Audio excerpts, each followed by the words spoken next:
Muy buenos días, queridos amigos, queridas amigas. Bienvenido a otro programa especial de Escaleras de la Dependencia, el programa decano en España en el mundo de la dependencia y la discapacidad. Soy José Manuel Dolader y hoy pues tengo un programa entre amigos, nunca mejor dicho. Doña Marga, muy buenos días. Buenos días, querido José Manuel. He dicho, decano, que nos conocemos este programa por todas las emisoras donde estaba. He tenido la suerte de que me has acompañado. Pues sí, me siento muy afortunada de estar aquí. Muchas gracias por invitarme. Jovencita, eso pareces, pero ya hace unos años, porque hace muchos años que nos conocemos.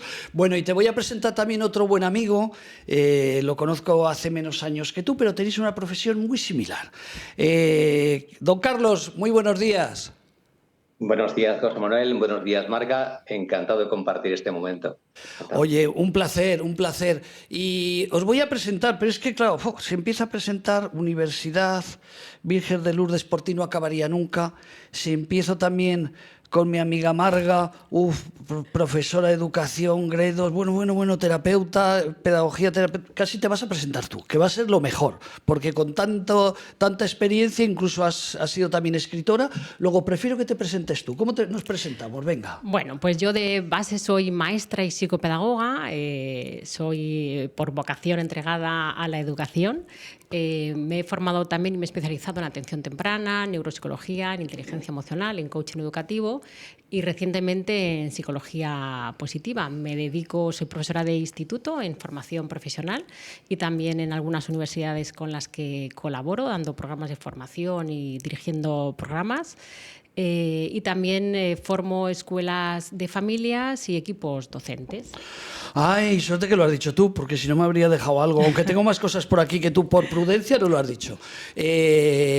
Y Carlos, voy a decir algo antes de que explique Carlos quién es. Este programa lo hacemos hoy con vosotros porque es para hablar con los jóvenes. Estupendo. Que estamos educando mal a los jóvenes, es otra generación, todos los padres nos quejamos de los jóvenes, los abuelos se quejarían de nosotros. Entonces, querido amigo, pues te voy a pedir lo mismo. Carlos Valiente Barroso, preséntate para que los oyentes sepan quién eres. Vale. Bueno, esto siempre es lo que más cuesta, tener que hablar de uno mismo.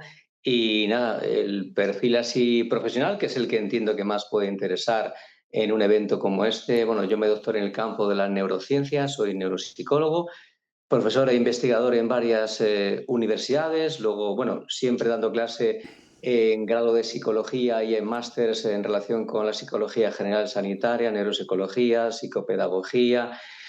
Y luego también estoy metido como presidente de ANCE en el campo de la discapacidad y demás, entonces también tengo contacto con colegios de educación especial, al mismo tiempo que en la clínica también estoy en constante contacto también con padres, con niños, con niñas y, bueno, pues eso sí por encima, vamos. O sea que algo de jóvenes sabes, aunque solo sea por la edad. Perdón, aunque solo sea por la edad. Bueno, pues como decía, un programa hoy donde voy a contar 4 o 5 ejemplos. No tienen mayor importancia, unos más cercanos, otros más lejanos. Yo soy de un pueblecito del Bajo Aragón, mi hermano tiene 77 años y hace 12 años decide jubilarse. Él es un agricultor de árboles frutales y cuando llegó la edad de la jubilación, en los meses de julio, agosto, siempre llevaba 6 o 7 personas, mayoritariamente inmigrantes del norte de África, pakistaníes, pero claro, toda la vida plantando árboles, pues él le fastidiaba jubilarse y no poder seguir con su tarea, ¿no? Todos sabemos cuando te puedes jubilar puedes trabajar un mínimo que te permite la ley y el resto pues no puedes trabajar y no puedes contratar gente si quieres ir cobrando la pensión, sea pequeña o grande. Y le dice a un sobrino, al hijo de mi hermana, le dice, oye, ¿por qué no buscar 5 o 6 chavales del pueblo? Pues porque, hombre, en el tractor o en la furgoneta, pues a lo mejor vas con 6 o 7 personas de color y la Guardia Civil te para. Si vas con gente del pueblo blanquitos, pues no te van a parar. Eso es una cosa habitual. Bueno, mi sobrino se pone a buscar gente, él también es agricultor y ganadero, y solo encontró uno. O sea, solamente había un joven de 18, 19, 17 años que quería trabajar durante el verano. La decisión, ¿cuál fue? Pues arranco todos los árboles frutales y cosecho y no me complico la vida. Ahí queda, ¿no? Lo digo como referencia. Yo sé que la agricultura es muy dura, el coger melocotones, el coger cerezas, pero antes lo hacíamos y durante el verano te gustaba trabajar el mes de julio y los primeros días de agosto pues para tener dinero y poder disfrutar de las fiestas e incluso de las vacaciones. Claro, mi hermano, ¿qué decía? Jolín, si es que mis amigos, mi hermano es soltero, pero decía, es que los amigos, a los hijos les das dinero, no hace falta ir a trabajar, ¿cómo vas a ir a trabajar? pues prefieren darle dinero y así está ocurriendo, que no quieren venir a trabajar. Al menos la gente joven y en el campo. Probablemente en otras profesiones a lo mejor es más fácil de encontrar personal, ¿no? También pasa en la hostelería, lo estoy viendo en Caspe. Pocos jóvenes, la mayoría son ya personas inmigrantes, porque los jóvenes pues no queremos, digo jóvenes yo no, porque ya no tengo esa edad, pero prefieren tomarse vacaciones y no trabajar, la mayoría. Hace poco una clínica muy importante, de las más importantes de España, incluso de Europa, pues vino aquí y hicimos un programa que hacemos todos los meses, pues la jefa de enfermeros. Y recuerdo que estaba muy quemada, decía, bueno, es que es increíble. Y no hablo de mi edad, ella era más joven, tal vez de la edad de Marga, y decía, es que te planteas julio y agosto, que es cuando pues tomas vacaciones, coges gente nueva, no, julio y agosto no, que son vacaciones. Incluso si trabajan, lo de hacer horas, complicado. Hacer horas fuera de su horario, también complicado. Esto no es general, no tendría sentido, pero hablamos mucho de la depresión, de la ansiedad, de la juventud. Incluso se habla, sabes que aquí tenemos el área de atención y prevención del suicidio con 911-385-385, que ayudamos a las personas con ideación suicida, un proyecto gratuito para las personas que requieren de nuestro apoyo. Pero ves que los jóvenes lo lees y observas que hay problemas. Con cualquier profesión que hable, nosotros aquí en el área de prevención teníamos un psicólogo con 26, 27 años que vivía aquí al lado. Y lo cuento porque no pasa nada si nos escucha. Él a las 2, pero aquí al lado. No te digo que fuera a vivir y que se fuera a vivir muy lejos, aquí al lado. Tenía la jornada partida, se iba a las 2 y volvía a las 4, pero andar 10 metros.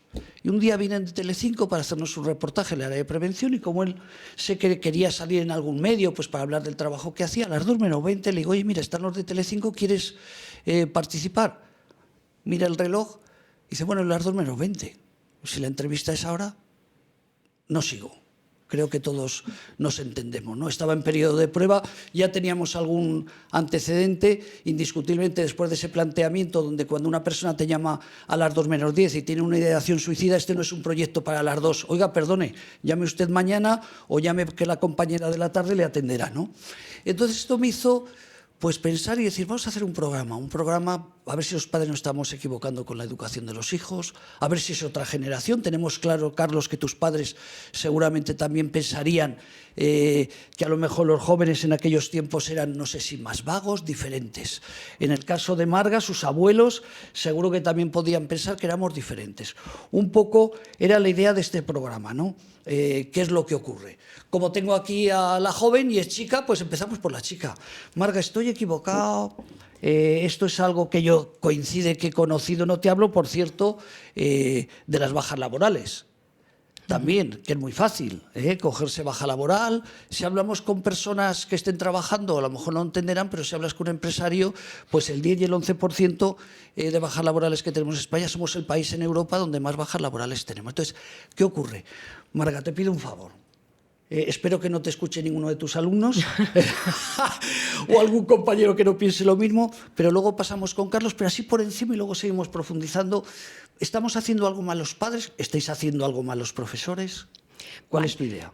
Yo creo que tendríamos que revisar cómo han sido esas infancias y esas educaciones. Estos chavales de los que hablamos ahora, de 20, 25, en esas franjas de edades, bueno, pues cómo han sido acompañados, cómo han sido exigidos, qué tipo de límites y normas se han puesto en esas casas y cómo ha sido esa educación, ¿no? O sea, yo creo que revisarnos esa infancia y ese acompañamiento en esa primera adolescencia es muy importante, porque es la base de la educación, así lo creo. Y eso va a hacer, bueno, pues como luego ya en una edad adulta en la que la sociedad espera de ti, cómo tú rindes, cómo cumples y cómo es tu desempeño. Así es que yo haría una revisión de cómo han sido esas infancias y esa presencia de mamá y papá, esas normas y esos límites en casa.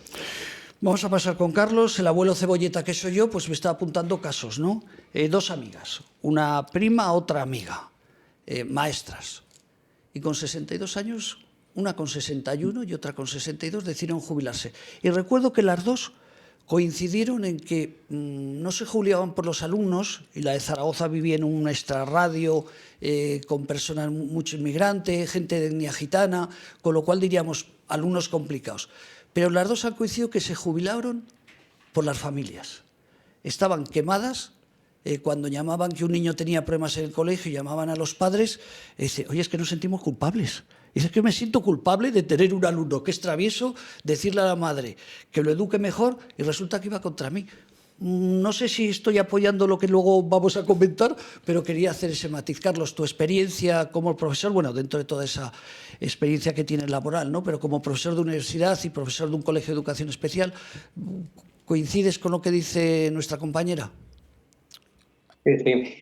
Coincido con Marga y luego también, bueno, contemplamos que la realidad es como muy amplia, muy diversa. En ese sentido, hay una heterogeneidad tanto en los alumnos, alumnas, como en las familias, pero sí que se dan patrones. A lo mejor son patrones que son comunes para el momento cultural en el que estamos y centrándome en lo que estabas comentando de esa casuística de las conocidas tuyas que justamente dejan la profesión docente por las familias, es que también ahí es cierto, nosotros, por ejemplo, gran parte del trabajo que hacemos con los alumnos y en la clínica con los usuarios o los pacientes tiene que ser con las familias. Y no solamente porque al fin y al cabo les conviertes un poco en coterapeutas de la acción, sino que realmente es que hay reformulaciones o cambios que tienes que llevar a cabo justamente por ellos, porque son los mantenedores, cuando menos, o a veces incluso digamos, la causa que está de fondo en problemas que encontramos luego en los niños y las niñas. O sea, es cierto que ahí sí que también hay un cambio generacional. Hay un momento en el que había como un trípode claro y se sabía que los alumnos en el centro y luego tanto los padres, madres como los profesores y demás iban en la misma dirección. Quizás hace ya unos años que esto también sufre unos matices, por así decir, y hay causas varias también para esto, y entonces entiendo que a veces cuesta más lidiar con las familias que con los alumnos, justamente porque ya ese maridaje, donde íbamos en una coherencia, en una misma dirección, pues parece que de alguna forma se ha conculcado un poco, sí. ¿Y esto por qué crees? ¿Por qué los padres, estos casos que comento, que habrá otros y tú también me imagino que tienes que tener en los colegios o en la universidad, ¿por qué los padres son más exigentes que antes o creen que sus hijos son maravillosos y no ven esos problemas que tienen? Bueno, yo entiendo que ahí las causas son varias, ¿no? Si tuviera que resaltar alguno de los perfiles que hemos podido encontrar, por ejemplo, hay casos donde el no estar disponible para los hijos hace que como mecanismo de compensación fuerces la defensa de los mismos acríticamente ante cualquier situación que a ellos les produce un malestar. Así que me enfrento con el entrenador de fútbol sala porque no le saca a los partidos, me enfrento con los profesores porque de alguna forma también le han frustrado, me enfrento con quien sea precisamente para sobrecompensar aquello que no le puedo dar yo en el día a día. Eso por no contar también con que también hay mucha desorientación en generaciones ahora mismo que pueden tener entre, bueno, pues 20 y muchos y 50 años pelados, ¿no? O 40 y tantos años, ¿no? Como digo, esto es muy diverso, ¿eh? Lo mismo te encuentras con personas que responden o padres a un patrón que es exacto al que podíamos encontrar hace unos cuantos años, pero sí que es cierto que hay también, digamos, más fragilidad en ese sentido, ¿no? Y a veces la fragilidad se convierte, pues justamente, no en exigencia, sino en esa especie, como digo, de mecanismo de sobrecompensación y, por tanto, la forma de quererte va a ser esa. Otra vez es la forma de querer cuando no estoy cerca, es a través de lo material. Sí, Marga. yo quiero añadir, coincido contigo claramente, esa falta de presencia de mamá y papá, ¿no? Y que busca esa compensación que decías. O sea, no queremos madres y padres perfectos, sino queremos madres y padres pues, que estén presentes, que validen las emociones, que les ayuden a resolver conflictos, que aprendan esa negociación en casa, como decía antes, pues es la base, ¿no? Y yo en la actualidad echo mucho de menos, y lo que veo en mi experiencia profesional, que ya llevo más de 20 años en la educación, falta presencia, una presencia consciente de mamá y papá. O sea, yo me encuentro con adolescentes, chavales de segundo o cuarto de la ESO, que dicen que ven más la carcasa del móvil que la cara de mamá.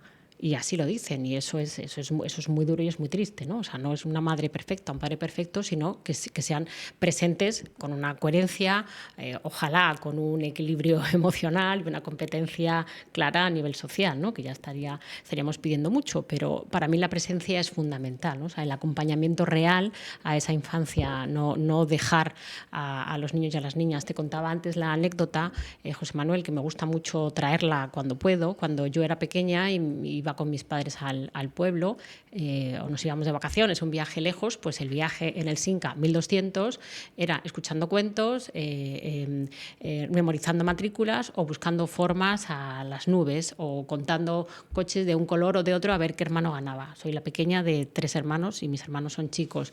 Hoy en día esos viajes, ¿a qué va enchufado el niño o la niña? Hoy en día, y desde cuánto hace que estos niños y niñas, hace 10 años, ¿no? Hace 12 años ya, incluso que nuestros niños y niñas van enchufados a una tablet cuando van de vacaciones. Por lo tanto, no hay conexión, hay desconexión. Yo soy madre de un adolescente de 14 años y me ha costado bastantes batallas librar, evitar, y de hecho no se ganó esa batalla, pues evitar esa tablet en los viajes, a fuerza de vamos a jugar al veo veo, vamos etcétera, vamos a recurrir a esa creatividad y esa imaginación, ¿no? Vamos a estar presentes y no a desconectar, es decir, quiero ser madre consciente y elijo serlo madre o padre, por lo tanto vuelvo a esa presencia que cada vez es que es un artículo de lujo. Fíjate, me estaba acordando, y aprovechamos luego para hablar también de esa posible legislación donde van a prohibir que los niños hasta los 14 o 16 años tengan acceso a Internet, ¿no? A determinadas partes de Internet. Recuerdo hace un viaje de hace pocos meses de Madrid a Zaragoza, una madre con su niña. Ahora, claro, los viajes de antes no son como los de ahora, ¿no? No es lo mismo el AVE que antes, que te podías pegar 4 o 5 horas. Pero en la hora y media, la madre con su teléfono y el jovencito con la tablet o un teléfono, no recuerdo si era una tablet o un teléfono también grande, es que no se dijeron una palabra. Claro, en nuestros tiempos, pues hombre, podías bajar hasta la ventanilla del tren, es que ahora no se puede bajar, me refiero que lo que había antes, pero sí que me llamó la atención. O sea, ¿tú crees, Marga, tu experiencia, que no beneficia en nada que los padres, y eso que antes hablamos de que la mayoría ahora de los hijos son hijos solos? Antes era familia más numerosa, ¿no? La economía, la mujer trabaja afortunadamente, antes no trabajaba, con lo cual se podía dedicar al cuidado de los hijos. Pero tú acabas de dar esa clave que he recordado, de que estamos dando mucha importancia a que el niño juegue con el teléfono porque es más cómodo para los padres. Sí, dar un teléfono móvil o un smartphone o una tablet a un niño es sin ningún tipo de noción, es como darle un porro y disfruta. Perdona que haga esa comparación exagerada, pero realmente es así. O sea, no deja de ser una droga que evidentemente engancha por todos los inputs que tiene. Carlos. Sí, totalmente de acuerdo. Por cierto, Marga, muy identificado con lo que dices. Yo nací en los 70s y me acuerdo, eso del Cinca 1200 y demás, y de tener que viajar así en familia, totalmente. Claro, el tema de las tablets y demás. Estamos de acuerdo que puede ser complicado a veces calmar a un niño, distraerle. Uno a veces viene cansado del trabajo y por tanto no tiene tanto humor, lo que queramos, pero eso no justifica el hecho de que simplifiquemos con atajos que no son los debidos cierto tipo de presencias que antes estábamos comentando los dos, ¿no? Es decir, a veces le calmamos con el cacharrito, le ponemos delante la pantalla y ya está. Y algo que has esbozado que es muy importante y es que lo has conectado con los porros, con las adicciones. Es decir, sabemos que hay adicciones que son químicas, no hace falta que se expliquen, y las no químicas. El circuitaje cerebral es el mismo. El mesocorticolímbico dopaminérgico, núcleo accumbens, área tegmental ventral. Al fin y al cabo, ¿qué es lo que pasa? Que lo que hacemos es calmar desde la inmediatez algo que teníamos que tratar de una forma muy distinta. Y lo que es dramático en este caso es que lo que tú en un cerebro plástico, como es un cerebro de un niño, de un adolescente, ya forjas, eso, digamos, genera una trayectoria que condiciona su futuro, porque siempre vas a saber recurrir a caminos fáciles. ¿Qué es aquello que a mí me puede quitar la frustración? ¿Qué es aquello que me puede calmar? Sabemos que vamos a encontrar caminos directos, ya sea con la tablet o con, con lo que sea en ese sentido. No quiero entrar y abrir un melón, que ahora podría hacerlo. Pero es cierto, al fin y al cabo, estamos, digamos, destruyendo o estamos huyendo de algo que sí que es cierto que requiere de más paciencia y de más tiempo trabajando con los hijos, y en cambio estamos buscando simplificadores que nos resulten para nosotros también más sencillos. Entonces, estoy de acuerdo en que esto se revise. Es decir, que las tablets, las pantallas, las TICs han venido para quedarse, sí, pero con la moderación debida y máxime cuando hablamos de adolescentes o hablamos de niños. Hablamos antes también de la inmediatez, se ha comentado, pero antes de entrar con Carlos, como hemos llegado 5 minutos antes, también es muy importante, ¿no? Todos esos ejemplos que contabas de la inmediatez, que lo queremos todo para ahora. Lo has hablado con el coche, pero recuerdo también lo de la cámara de fotos, fíjate que recordando, ¿no? Sí, Cuéntalo. Sí. Trae un ejemplo que no es mío, es de mi colega Andrés París. Pues igualmente, cuando éramos jóvenes y nos hacíamos fotos en verano, trabajábamos una serie de valores para poder ver el resultado de esas fotos. Había que esperar a que se acabara el carrete sin abrir la tapa, porque si no se revelaba todo el carrete. Llevarlo a la tienda, a hacer el pago y luego esperar a que salieran esas fotos. Ahí estamos trabajando la paciencia. ¿Qué pasa cuando luego salen las fotos y en una salgo con un ojo a la virulé? Pues tengo que trabajar la frustración. De la manera ahora, con nuestros móviles, hacemos una foto, retoco, borro, vuelvo a hacerla, me pongo el filtro. Es decir, estamos pues eso, en una inmediatez, te decía, pues en un éxito falso que no nos aporta el que ya tengo la foto, esa inmediatez, ¿no? Pero hemos dejado de trabajar y de darnos cuenta, bueno, pues como decía, de esa espera, ¿no? Es muy importante la espera, es muy importante la frustración. Yo veo a muchas mamás y papás desde hace muchos años que evitan la frustración de sus hijos e hijas, claro. Entonces luego llegan a los 25 años y a los 30 y es que se vienen abajo en muchas ocasiones. Ojo, decimos no todos, ¿no? Hay grupos, colectivos y hay jóvenes maravillosos que también tenemos que hablar de ellos. Pero ¿cómo se tolera esa frustración? Bueno, pues un niño o una niña aprende a gestionar la frustración frustrándose. Y hoy en día hay muchas mamás y papás, y desde hace algunos años que lo veo, como venía diciendo, pues que evitan pues esas emociones negativas, ¿no? Que así llaman, que ni negativas ni positivas, todas son necesarias y todas tienen que transitar en nuestras vidas, pero evitamos que nuestros hijos sufran y enseguida pues queremos darle, pues tiene hambre, venga, rapidito, la comida, está agobiado, pues venga, el chupete, quiere no sé qué, la tele, no sé qué, que le cojan brazos. Bueno, pues también hay que saber trabajar esa frustración y evitar esa inmediatez que a veces no nos va a dar unos buenos resultados luego a la larga, ¿no? Lo que decíamos, al final lo que estamos sembrando en esta infancia y en esta primera adolescencia, pues va a ser el resultado de cómo de personas adultas o lo que se considera a partir de la mayoría de edad, pues nos desempeñamos y nos desenvolvemos en la sociedad. Carlos, ¿esto hay alguna solución o simplemente la vida es así, nos tenemos que acostumbrar? Cuéntanos. Yo creo que es un debate que es precioso, es muy interesante, fijaos, porque apela a lo más humano. Fijaos, lo que nos diferencia a los humanos del resto de especies es, y lo explico, es la demora de la gratificación. Es decir, un animal es pura necesidad fisiológica. Mi perrito, el que tengo yo en casa, bueno, pues tiene hambre, tiene sed, y no ve más. Para él es el cortoplacismo total. Somos capaces nosotros como personas de iniciar carreras que pueden durar 4, 5 y 6 años. Somos capaces de invertir sabiendo que los resultados pueden venir si vienen dentro de muchísimo tiempo. Es lo que nos hace realmente humanos. Y no podemos perder eso. Es decir, saber trabajar la espera y la paciencia, máxime cuando encima además la vida te enseña que aquello que se consigue muy rápidamente no es tan real o no vale tanto, o no ha sido conseguido de forma tan legítima. Lo que realmente merece la pena en esta vida es aquello que uno se trabaja como tal, ¿no? Entonces, eso por una parte. Luego, sí que es cierto que, claro, el tiempo subjetivo no corre igual para un adulto como nosotros que para un chico joven. Si os acordáis, por ejemplo, ahora mismo, por ejemplo, uno ya cuando pasa de los 35 y ya ha pasado de los 40, resulta que todo va tan rápido, es un suspiro. Yo recuerdo cuando era chaval que hasta los veranos se me hacían largos, ¿vale? Decíamos, de los 15 a los 10 años, qué pasada de tiempo que pudo ser. Vale, tenemos que contemplar eso, pero tenemos que educar también eso como es lógico, ¿no? Y hay un proceso neuromadurativo que tiene que darse. Luego, otra cosa que se acaba de señalar muy interesante, tema de la frustración. Es que a veces no es que, fíjate, no soportamos que ellos se frustren, somos nosotros quienes no somos capaces de asumir eso. Es decir, es como cuando a veces ves llorar a alguien y le pides, por favor, no llores. No es que esté realmente sufriendo por la persona, es que tú no soportas que llore delante de ti también. Entonces, claro, hay un trabajo que tenemos que hacer con las familias como tal, que es básico y es fundamental. Y yendo a esto también, por también cerrar un poquitín este comentario, ahora se vive hiperconectado. Hoy día, por ejemplo, tenemos mensajes de WhatsApp, estamos en TikTok, en Instagram, rápidamente nos puede llegar todo. ¿Os acordáis? Yo creo que incluso, Marca, tú también, de la magia de las cartas. Lo que era coger un sello y enviarlo.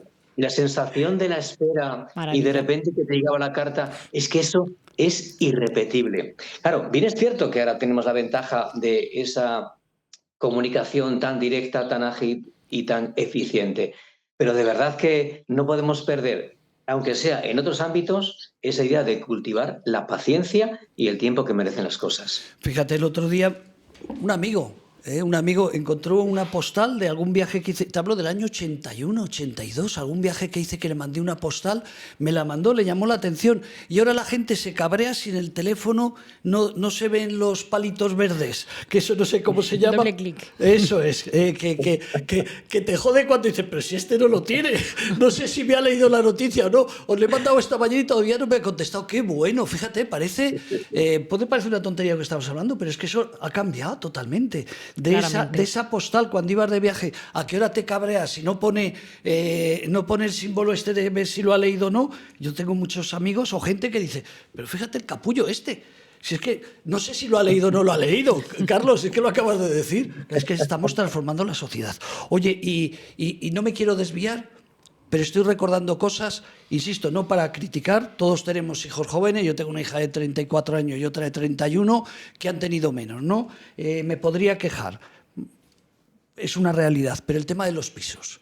Los medios de comunicación, lo he visto muchas veces, tú sabes que vamos a temas de prevención del suicidio, lo he comentado antes, de salud mental. Bueno, y ves a jóvenes, a la presidenta de los jóvenes, es que los jóvenes no podemos comprar un piso.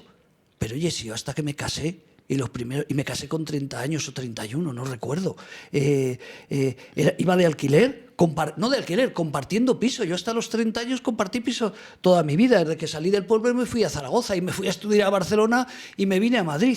Y siempre compartí piso. Y ahora ves gente de 25, 26, 27 años que salen por televisión y dicen que no podemos comprar un piso. Es que es complicado compartir. Ya sé que ha cambiado todo. No es lo mismo los alquileres de ahora que los de antes. Pero yo recuerdo con 29 años vivíamos 3 personas en un piso y con 27 y con 25 4. Entonces, esto también, no sé, Marga.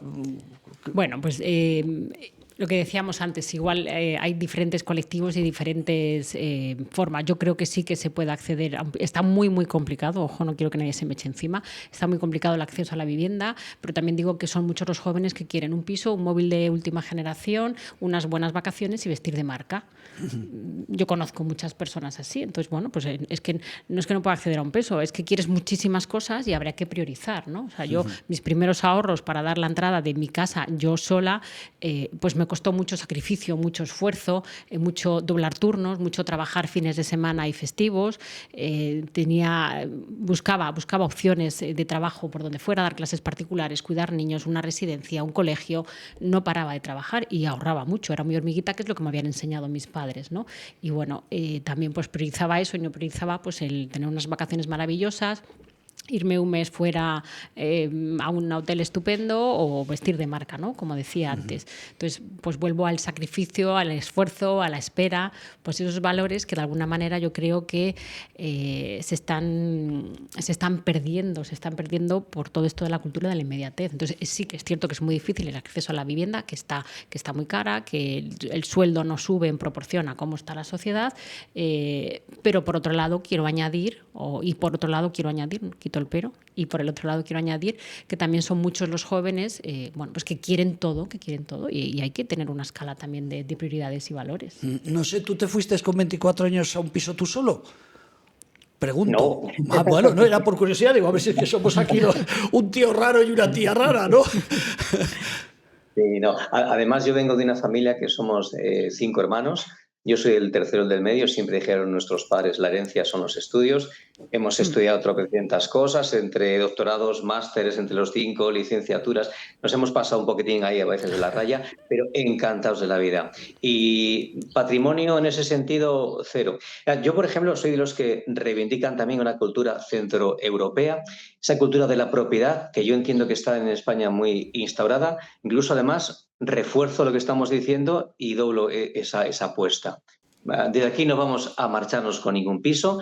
Tampoco yo huyo de la obligación de tener que dejar a los hijos piso.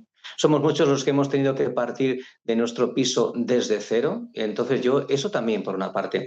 Y luego por la otra, es cierto que ahora, por ejemplo, la gente joven prioriza más, se dice, la salud mental, prioriza más el bienestar, prioriza más lo que es el tiempo lúdico, la vida personal. Y por tanto, a veces también es cierto que huyen de trabajos que impliquen mucho compromiso, sentido de pertenencia o una implicación. Vale, pero como bien decía Marga, lo que no queremos, o sea, lo que no podemos luego es quererlo todo. Entonces, fijaos, el fenómeno de la gran renuncia que existe en Estados Unidos hace ya un tiempo, se está dando en España. Gente, por ejemplo, que es capaz de decir, mira, yo paso de mi trabajo, me desvinculo de él, pero no tengo otro. Sencillamente es que este no me gusta y no me encaja y ya vendrá lo que tenga que venir. Claro, eso, si tú realmente eres coherente con esa idea, a mí me parece bien. Incluso gente que te dice, yo quiero cobrar menos o cobro menos porque eso redunda en mayor tiempo libre. Pero es que lo que no puede ser es que luego lo queramos todo. Es decir, trabajo poco, tiempo libre, pero quiero que me den piso. Como que es un derecho, una obligación social que me tenga que llegar y, pues bueno, ahí tenemos que darle una pequeña vuelta, porque yo creo que en la madurez de la persona radica la congruencia. Fijaos, en esta vida somos libres de adoptar cantidad de posturas, de posicionamientos, para eso somos diversos y la libertad mientras no dañemos a los demás. Pero insisto, lo que no puede ser es que yo renuncie a un esfuerzo y exija después algún tipo de prebenda que de SUA no tiene por qué venir. Fíjate, otro tema también, afortunadamente, las ayudas sociales. Afortunadamente, somos un país que a veces nos creemos del primer mundo y tendríamos que discutirlo, ¿no? Voy a contar dos casos, digo por daros pie y no ser vosotros, ¿no?, como invitados que tenéis que decir estas cosas. El otro día un empresario se acaba de jubilar, también 65 años, una imprenta que tú conoces, Manolo Tarjetas, trabajadores de muchos años con él. Se jubila y dice, oye, tengo muchos clientes, me sabe malo cerrar la empresa y tampoco quiero venderla. Voy a tratar a ver si se lo quedan los empleados. Gente de 52 años, ¿eh? ¿Y cuál fue su sorpresa? Que se plantean, tenemos 2 años de paro, ya tenemos 54, haremos cosas en B y si no tendremos ayudas sociales. Dice, oye, macho, dice, es que no se quedaron. Y yo lo conozco y no es mal jefe. O sea, no es mal jefe. Entonces, fíjate cómo está cambiando ese concepto de decir, no sé, yo no he tenido esa oportunidad, ¿no? Cuando trabajé en la ONCE no podía dar nada, luego me dediqué a los temas sociales. Pero él estaba como sorprendido y dice, ¿cómo luego nos vamos a quejar de que las cosas no van bien? El tema de las ayudas, repito, gracias a las ayudas, gracias a ese paro, gracias a esas cosas. Pero esas personas hace unos años yo creo que hubieran dicho, oye, vamos a quedarnos con la empresa, pero no se plantean decir, ¿para qué voy a trabajar? Si tengo el paro 2 años y poder hacer chapucillas por ahí llevando mensajerías, cosas de estas. Y lo de los jóvenes, tampoco me voy a quejar, que me parece muy bien. Pero por el hecho de ser jóvenes, tengas o no dinero, que te den 400 euros para ir al cine o para ir al teatro, claro, ¿cómo van a coger melocotones? ¿Qué le pasaba a mi hermano, no? Si es que le da del dinero. Repito, no es que eso haya que quitarlo, pero tenemos que ser conscientes y mi pregunta sería, ¿estamos dando tanto que estamos educando a la gente en otro tipo de filosofía? Porque tenemos que pensar que somos una sociedad, España es una sociedad donde vamos a vivir para cuidar a los mayores, ya que somos uno de los países del mundo donde más longevidad tenemos, y después de la hostelería. Gente que encima cotiza un poco a la seguridad social, porque todos estos pobres africanos y los españoles que trabajan en los temas de agricultura, una seguridad social muy bajita, lo digo a la hora de cotizar. El tema de la hostelería, tampoco es que no estamos en un país de ingenierías o de todo hay, en España de todo hay, pero eso es una realidad, vivimos del turismo y de cuidar a las personas mayores. El futuro un poquito complicado ¿Cómo lo ves, Carlos? Soy optimista, que quede claro que hacemos este programa, pero yo, el que me conoce, soy muy optimista, pero también es bueno que hablemos de estas cosas, ¿no? Esas ayudas, a lo mejor, para muchos casos, yo entiendo que una familia con poder adquisitivo, ¿por qué le vas a dar los 400 euros al hijo? Claro, igual resulta más barato dar los 400 euros y que no tengan que presentar papeles, ¿no? Me refiero como planteamiento general de país.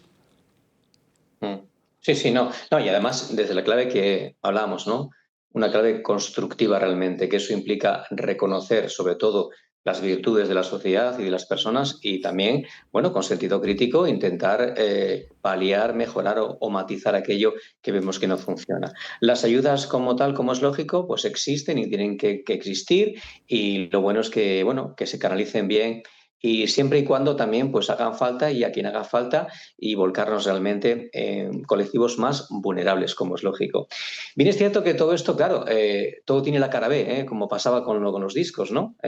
Entonces, hay quien dice, hace ya tiempo, que los contextos fáciles generan personas débiles. Las personas débiles lo que hacen es producir contextos difíciles después y luego el contexto difícil luego otra vez crea una persona fuerte. Esto es como un poquitín cíclico, ¿no? Ahora estaríamos a lo mejor en un momento en el que, claro, cuando a mí me ponen las cosas fáciles, cuando a lo mejor no hay tanto esfuerzo, pues también hay una lección que ahí saco, ¿no? Antes estabas comentando, mira, pues personas que se pueden quedar con una empresa que ni siquiera tiene que iniciarla, sino que es una inercia que está ya creada. Lo que cuesta en esta vida es una empresa consolidarla, que exista y que tenga una clientela, pero es que ya está ahí, ¿no? Luego podemos encontrarnos con personas que aman más el riesgo, gente más cobarde, gente que es de un perfil emprendedor y gente que no lo es, ¿no?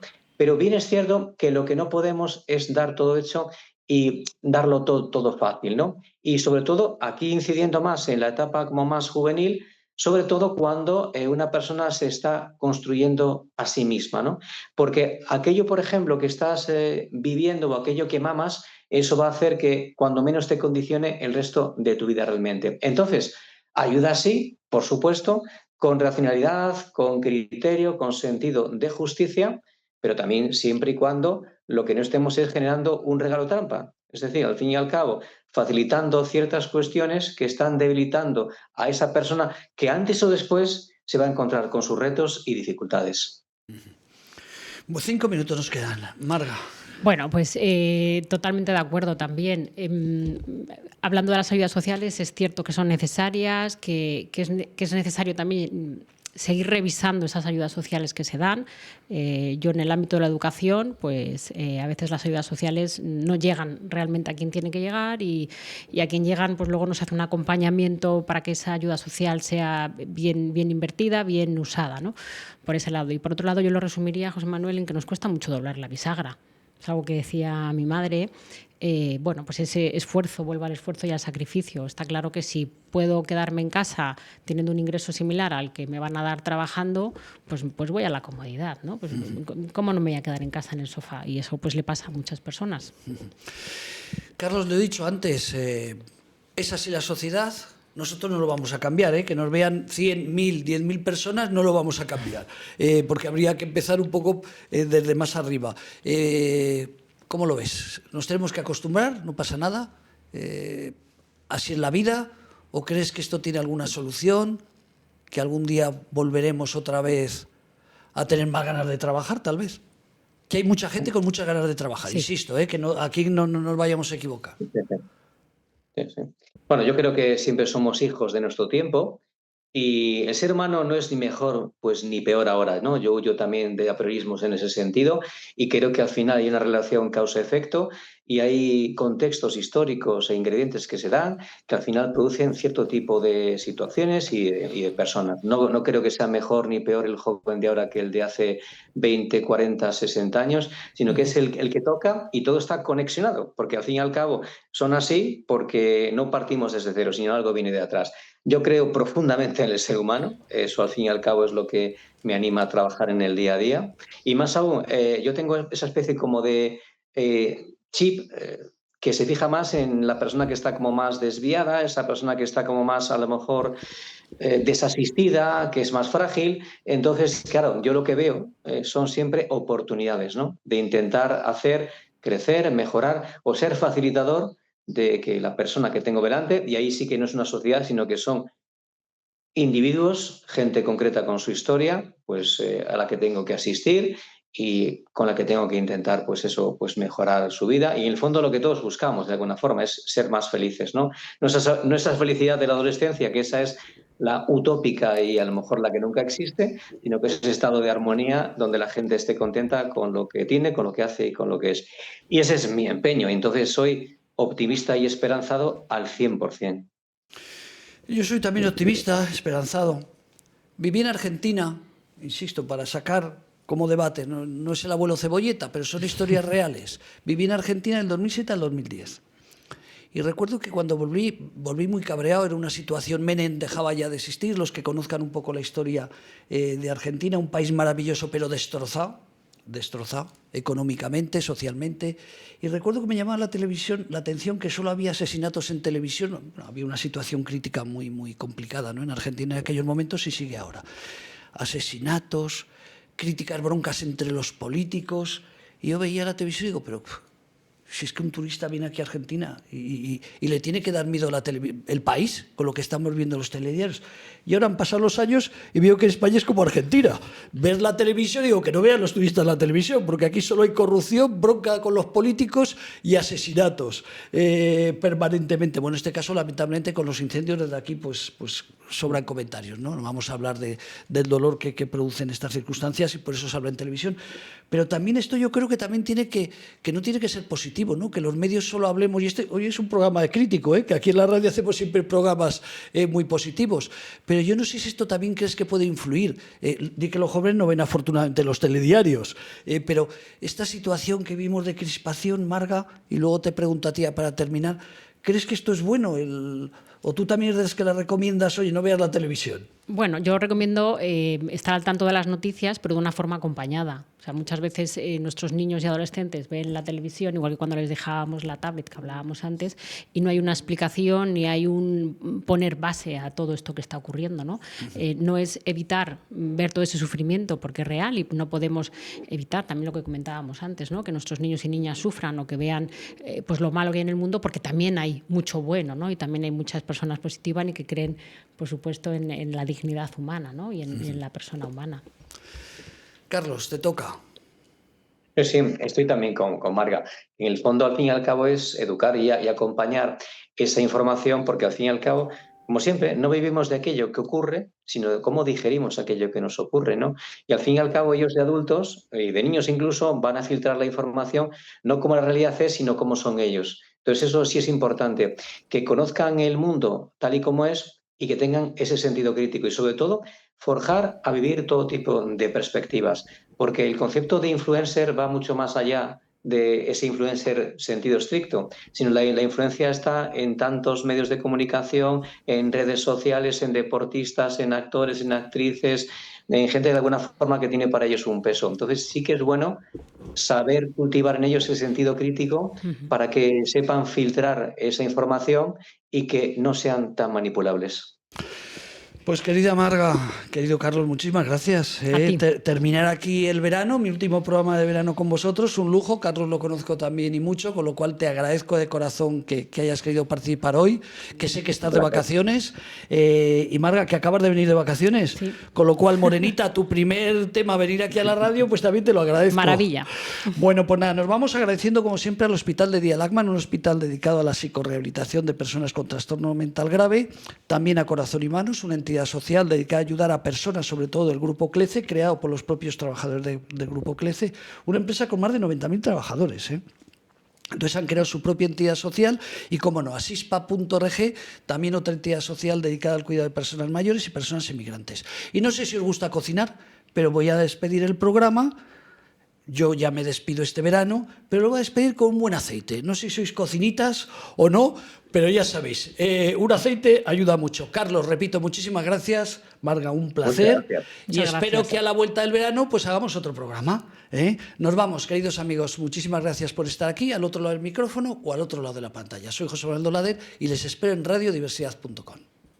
El sabor auténtico de Jaén lo tenemos en los aceites de la marca Jaén Natural. Auténticos olivos que son fuente de salud. Añade un chorrito de aceite a tu vida y saborea lo mejor del campo en tu mesa. Ofrecemos a nuestros clientes aceite virgen extra con la más alta calidad del mercado. Llama al 91 813 64 57 y aprovecha nuestra oferta especial de aceite virgen extra con entrega gratis en tu casa. Di que llamas de parte de Radio Diversidad. Conoce nuestro aceite en Jaén Natural. www.jaennatural.es. Recuerda llamar al 91 813 64 57.